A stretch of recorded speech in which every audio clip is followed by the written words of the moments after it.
భగవద్గీతే భవద్వేషిణి. ప్రియ భగవద్బంధువులారా, భగవద్గీతలో 4వ అధ్యాయంలో శ్రీకృష్ణుడు మానవులు చేసే అనేక రకాలైనటువంటి పనులని ఏ ఏ విధంగా వాటిని మంచిగా మలుచుకోవచ్చును, వాటిని ఆత్మస్వరూప సాక్షాత్కారానికి, భగవంతుని యొక్క అనుగ్రహాన్ని పొందడానికి ఎలా మలుచుకోవచ్చు అనే విధానాన్ని అర్జునుడికి ఉపదేశం చేయడం ప్రారంభం చేశాడు. 4 విషయాలు 4వ అధ్యాయంలో చెబుతాను అని ప్రారంభం చేశాడు ఆయన. అందులో ఒకటి తన అవతారాన్ని గురించినటువంటి విషయం.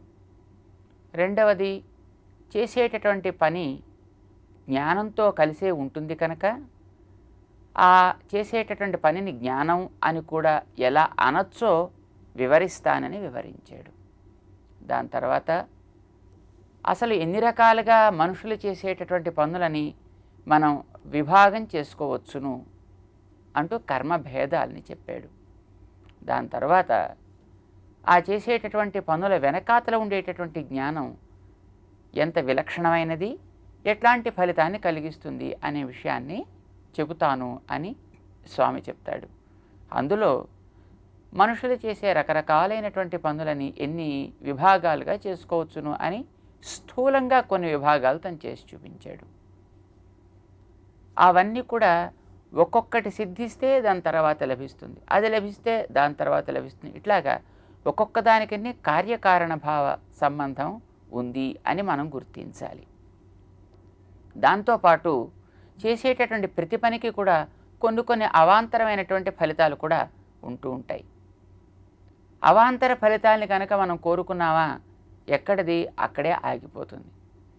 దొరికే అవాంతర ఫలితాలు మనం కోరలేదా, చేసే ప్రతి పని కూడా సాక్షాత్తు ఆనందాన్ని కలిగించేటటువంటి ఆత్మస్వరూప సాక్షాత్కారానికి దారితీస్తుంది. తద్వారా భగవంతుడి యొక్క జ్ఞానాన్ని కలిగిస్తుంది. దాన్నే మనకి గతంలో 2వ అధ్యాయంలో, 3వ అధ్యాయంలో, 4వ అధ్యాయంలో కూడా గతంలోనూ చెప్పడం జరిగింది.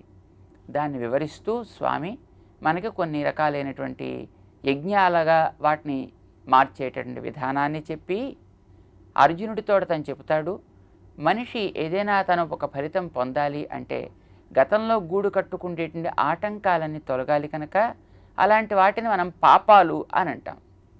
అయితే ఈ పాపాలు ఎప్పుడు తొలగుతాయి అంటే మనం చేసేటటువంటి కర్మలని యజ్ఞంగా మార్చడం వల్ల తొలగుతాయి అని చెప్పాడు.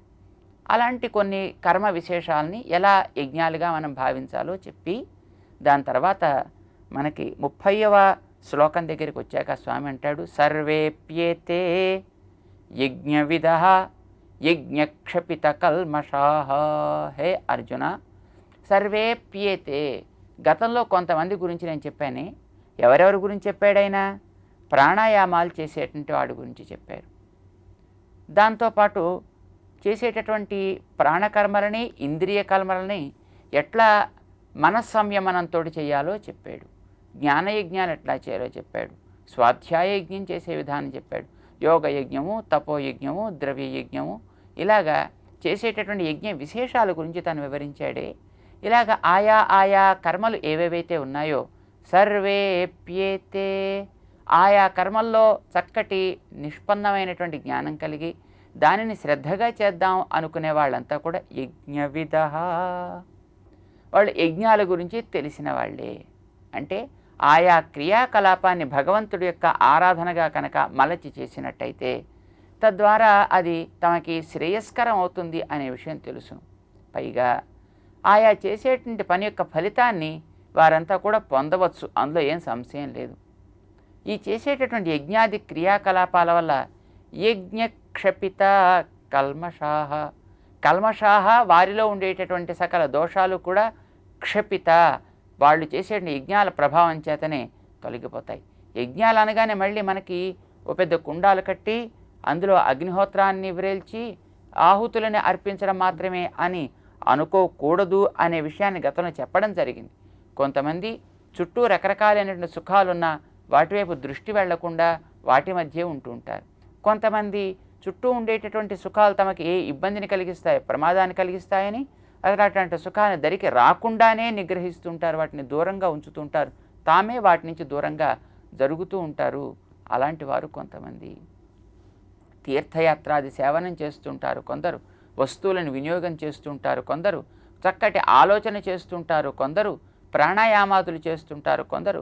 ఇలాగా అనేక విధాలుగా చేసేటటువంటి వారంతా కూడా యజ్ఞక్షపిత కల్మషాః, వీటిని యజ్ఞాలుగా మార్చడం ద్వారా తమకు ఈ గతంలో చాలా కాలంగా ఉంటూ ఉండేటటువంటి పాపరాశి అంతా కూడా నశించిపోవడానికి వీలయ్యేట్టుగానే వారు ప్రవర్తిస్తున్నారు అన్నమాట. యజ్ఞశిష్టామృతభుజః యాంతి బ్రహ్మ సనాతనం. ఇప్పుడు వాళ్ళు ఈ రకంగా తమ జీవనయాత్ర సాగిస్తూ తద్వారా ఏదో కొంత లభిస్తూ ఉంటుంది. భగవంతుడు ఎవరికి ఏది లభించాలి అనేటటువంటి దాన్ని నిర్ణయం చేసే ఉంచుతాడు కనుక వాళ్ళకి లభించాల్సింది ఏదో ఒకటి లభిస్తూనే ఉంటుంది. అయితే ఆ లభించినటువంటి దాన్ని తాము సంపాదించాము అని అనుకోరు, లేదు తమ అదృష్టం పండి ఇది కలిగింది ఇది లభించింది అని అనుకోరు, లేదా దానంతటదే వచ్చింది అని వాళ్ళు అనుకోరు. మరి ఏమనుకుంటారు? వాళ్ళు చేసేటటువంటి పని సక్రమంగా తమ ఇంద్రియాలతోటి, మనసుతోటి, బుద్ధితోటి, తమ యొక్క దేహంతో చేస్తూనే ఉన్నారు కనుక అది లభిస్తుంది.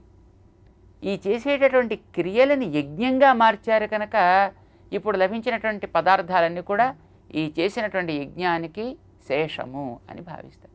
యజ్ఞం వల్ల భగవంతుడు అనుగ్రహించాడు అని భావిస్తుంటారు. ఇప్పుడు దానికి యజ్ఞశిష్టము అని పేరు వచ్చింది. కేవలం యజ్ఞశిష్టమే కాదు, యజ్ఞశిష్టము ఏదేదవుతుందో అదల్లా కూడా ఆత్మస్వరూపాన్ని నిలబెట్టేటటువంటి ఒక పదార్థం అవుతుంది, నశించకుండా దాన్ని చూసేటటువంటి పదార్థం అవుతుంది కనుక దానికి అమృత అని పేరు. యజ్ఞ శిష్ట అమృత భుజ. ఆ అమృత స్వరూపంలో దాన్ని భావన చేస్తూ ఎవరైతే స్వీకరిస్తారో, భగవద్ ఆరాధనగా ఎవరు మలచి ఆ వస్తువుని అనుభవిస్తారో వాళ్ళకి ఏం కలుగుతుంది? యాంతి బ్రహ్మ సనాతనం. సనాతనం ఎల్లప్పుడూ ఉండేటటువంటి బ్రహ్మ, నిత్య ఆనందదాయకమైనటువంటి ఆత్మస్వరూపాన్ని యాంతి వాళ్ళు తప్పకుండా పొందుతున్నారు అని భగవంతుడు నిర్ణయం చేసి మనకి వివరిస్తున్నాడు. ఎప్పుడు వాళ్ళు పొందుతారు? యజ్ఞక్షపిత కల్మషాః. యజ్ఞముల వల్ల తమకి గతంలో గూడు కట్టుకుండేటటువంటి కొన్ని కోట్ల జన్మల యొక్క పాపరాశి అంతా కూడా తొలగిపోతుందా? తొలగిపోతుంది. ఎవరికి? యజ్ఞములు ఎవరైతే ఆచరిస్తారో, తమ జీవితాన్ని ఎవరు యజ్ఞమయంగా మలుస్తారో, అయితే అలాంటి వాళ్ళకి ఏం కలుగుతుంది? యజ్ఞము వాళ్ళు తెలుసుకున్నారు కనుక దోషాలు తొలగిపోతాయి, కలగాల్సినటువంటి ఆనందము వాళ్ళకి భగవంతుడి యొక్క అనుగ్రహం చేత తప్పనిసరిగా కలిగి తీరుతుంది అని శ్రీకృష్ణ పరమాత్మ వివరిస్తున్నాడు అన్నమాట. అంటే ఇది ఎక్కడికి వెళ్ళాలి? దీనికి ముందర మనకి చెప్పినటువంటి ఒక మెట్లేమి అంటే ప్రాణాయామం దగ్గర నుంచి దైవమేవాపరే యజ్ఞం యోగినః పర్యుపాసతే అని అక్కడ చెప్పాడు ఆయన. కొంతమంది కేవలం భగవంతుణ్ణే ఉపాసన చేస్తుంటారు, అంటే భగవదర్చనే తమకి జీవితానికి లక్ష్యంగా భావిస్తుంటారు. భగవదర్చన అంటే ఎక్కడ? అంటే మనకి భగవంతుడు అనేక రకాలుగా అనేక స్థానాల్లో ఉన్న ఈ లోకంలో ఈ కంటితోటి మనం చూడగలిగింది కేవలం విగ్రహ స్వరూపంలో కనుక విగ్రహ స్వరూపంలో భగవంతుడిని చూస్తూ తాము ఆ అర్చామూర్తి యొక్క సేవనే చరమావధిగా జీవితానికి చేస్తుంటారు. ఆత్మ లోపల కూడా పరమాత్మ ఉంటాడు, కానీ అక్కడ విగ్రహంలో కనిపించేంత సులభంగా కనిపించడం కనుక అక్కడ సులభమైనటువంటి ఒక చోట కనిపిస్తుంటే దుర్లభమైన దాని చోటుకి మళ్ళీ వెళ్ళాల్సిన అవసరం ఏం కనుక సులభంగా ఇక్కడ మనకి విగ్రహంలో కనిపిస్తున్నప్పుడు అక్కడే భగవంతుడిని చూస్తారు, వారు ఉపాసన చేస్తుంటారన్నమాట. అక్కడ దాకా వెళ్ళాలి. అంటే అన్ని రకాల కర్మలు చేసే వాళ్ళకి భగవదారాధన అవసరమే అయినప్పటికీ కూడా వాళ్ళు దాంట్లో ప్రత్యేకమైనటువంటి ఒక నిష్ఠ కలిగి ఉంటారు అని ప్రారంభం చేశాడే. ఇలాగా అక్కడ దాకా కూడా తీసుకువెళ్ళాలి అంటే ఒకదానికొకటి కారణమవుతూ వీటన్నిటికీ కూడా భగవత్ సంబంధాన్ని తప్పనిసరిగా కలిగించి తీరాలి అనేటటువంటిది భగవంతుడు మనకి చేసేటటువంటి ఒక ఆంతరమైనటువంటి ఉపదేశం. మనకి గతంలో 2వ అధ్యాయంలో ఒక విషయం చెప్పాడు. ఏమిటది అంటే ఈ బాహిరమైనటువంటి ఇంద్రియాల నుంచి మనస్సుని వెనక్కి మరల్చాలి. మనసు కనిపించేదైతే కదా పట్టుకుని ఇలా వెనక్కి తిప్పడానికి, అది మన కంటికి కనిపించదా? మరి దాన్ని వెనక్కి మరల్చడం ఎట్లా అని అర్జునుడికి ప్రశ్న కలిగితే, అయితే ఎక్కడ పెట్టాలో కూడా చెప్పాలి కదా. మరల్చడం ఒక పని, మరల్చిన దాన్ని ఆత్మయందు పెట్టడం ఒక పని. ఆత్మయందు పెట్టమంటాడు. మరల్చడం ఎట్లాగా అంటే ఇంద్రియాలని పని చేయిస్తూనే. మరి పని చేయించడం ఎట్లా? కర్మయోగావలంబనం చేయి, కర్మయోగాన్ని ఆచరించు. అయితే కర్మయోగాన్ని ఆచరించడం ద్వారా ఇంద్రియాలని మనస్సు మీద పెట్టడం అంటే ఆ మనస్సు మనకి దొరకదు. మనసుని తీసుకెళ్ళి ఆత్మ మీద పెట్టడం అంటే ఆత్మ ఎట్లా ఉంటుందో మనకి తెలియదు. ఎందుకంటే ఇప్పుడు చెప్పేది సాధకుడి కోసం.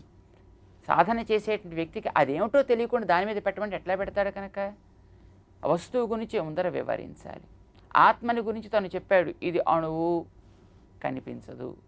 ఇంద్రియాలకి గోచరించేటటువంటి యోగ్యత ఆత్మలో లేదు. మరి ఇంద్రియాలకు గోచరించని దాని ఎందు మనసు తీసుకెళ్ళి పెట్టమంటే ఎట్లా పెడతాడు కనుక? అలా పెట్టడానికి అవకాశం కుదిరితే తప్ప నీకు ఇంద్రియాల స్వాధీనంలోకి రావు. ఆత్మయందు నువ్వు మనసుని పెట్టినప్పుడే ఇంద్రియాల స్వాధీనంలోకి వస్తాయి. ఇంద్రియాల స్వాధీనంలోకి వచ్చినప్పుడు మాత్రమే మనసుని ఆత్మయందు పెట్టగలుగుతావు. ఆత్మయందు మనసుని పెట్టినప్పుడు మాత్రమే ఇంద్రియాల స్వాధీనంలోకి వస్తాయి. ఎలా ఉంది? అంటే పిచ్చి కుదిరితే కానీ పెళ్ళి కాదు, పెళ్ళి అయితే కానీ పిచ్చి కుదరదు అని మనకి లౌకికంగా చెబుతుంటారే, ఇదిగో అట్లా తయారైంది అనమాట. అంటే ఇంద్రియాలు మనస్యందు, మనసు ఆత్మయందు పెడితే ఆత్మసాక్షాత్కారం కాదు. ఆత్మసాక్షాత్కారం అయితే కానీ ఇంద్రియాలు మనకి మనస్యందు పెట్టడానికి కుదరదు. 2వ అధ్యాయంలో ఇదే సందేహం అర్జునుడికి వచ్చినప్పుడు శ్రీకృష్ణ పరమాత్మ దానికి ఒక సమాధానం అక్కడ చెప్పడం జరిగింది. తాని సర్వాణి సంయమ్య యుక్త ఆసీత మత్పరః. 2వ అధ్యాయంలో ఇంద్రియాలని నువ్వు అట్లాగా నీ అంతటా నువ్వు తీసుకెళ్ళి ఆత్మయందు పెట్టడం అనేటటువంటిది, లేదా మనస్యందు పెట్టడం అనేది అసంభవం కనుక మొట్టమొదటి ఇంద్రియాలు నా యందు పెట్టు, నేను అది మనస్యందు వెళ్ళేట్టుగాను మనస్సుని ఆత్మయందు వెళ్ళేట్టుగాను నేను చూసుకుంటాను, నీకేం బెంగక్కర్లేదు అని చెప్పాడు. తాని సర్వాణి సంయమ్య యుక్త ఆసీత మత్పరః వసేహి యస్యేంద్రియాణి. అప్పుడు వాడి ఇంద్రియాలు వాడి స్వాధీనంలోకి వస్తాయి నా యందు పెట్టినప్పుడు అని స్వామి చెప్పాడు. ఇది మరీ బాగుంది. ఆత్మే మనకు కనిపించట్లేదు దాని యందు పెట్టడానికి అంటే ఆత్మ కంటే లోపల ఉండేవాడు, ఆత్మ కంటే సూక్ష్మతరుడైనటువంటి పరమాత్మ యందు పెట్టడానికి ఆయన ఎవడో మనకి తెలిస్తే కదా, ఆయన ఎప్పుడైనా మనకు కనిపిస్తే కదా, ఆయన ఎక్కడుంటాడో మనం చూస్తే కదా, ఎలా ఉంటాడో మనకి ఎవరైనా చెబితే కదా, ఎలా పెట్టగలుగుతాం ఆయన యందు? ఇది మళ్ళీ మనకి ప్రశ్న ఏర్పడుతుంది. 2వ అధ్యాయంలో ఆ విషయం చెప్పాడు తన యందు పెట్టమని, 3వ అధ్యాయంలో మళ్ళీ ఆ విషయం చెప్పాడు తన యందు పెట్టమని. కానీ మనకి ఆయన తెలీదు, ఆత్మ తెలీదు, మనసు యందు పెట్టడం మనకి చేత కాదు. మరేం చేయాలి? అందుకే 4వ అధ్యాయంలో మళ్ళీ ఆ విషయాన్ని ఒకసారి మళ్ళీ పునరావృతం చేసుకుని తన యందు పెట్టడం అంటే ఏమిటో చెప్పడం ముందర తానెవరో చెప్పాల్సి వచ్చింది. తానెవరో అవతార రహస్య జ్ఞానాన్ని వివరించాడు శ్రీకృష్ణుడు అర్జునుడికి. అప్పుడు తర్వాత చెప్తాడు, జన్మ కర్మచ మే దివ్యం. నా జన్మ నా కర్మ వీటిని తలుచుకుంటూ నువ్వు కనుక ఉన్నట్టయితే నీకు ప్రయత్నం పెద్దగా అక్కర్లేకుండానే ఆత్మ నాయందుచ్చి చేరుతుంది, మనస్సు నాయందుచ్చి చేరుతుంది. కనుక నా జన్మ కర్మల్ని తెలుసుకోవడమే నీ యొక్క మనస్సుని ఆత్మయందు తీసుకువెళ్ళి పెట్టడానికి, తద్వారా దాన్ని నా దగ్గరికి తీసుకురావడానికి సాధనం తప్ప మరొకటి కాదు అనేది తాను స్పష్టం చేయడం కోసమని 4వ అధ్యాయంలో తన యొక్క అవతార రహస్య జ్ఞానాన్ని కలిగించాడనమాట. అయితే ఇప్పుడు తన యందు పెట్టడం అంటే ఏమిటో మళ్ళీ మనకి స్పష్టం చేయాలి.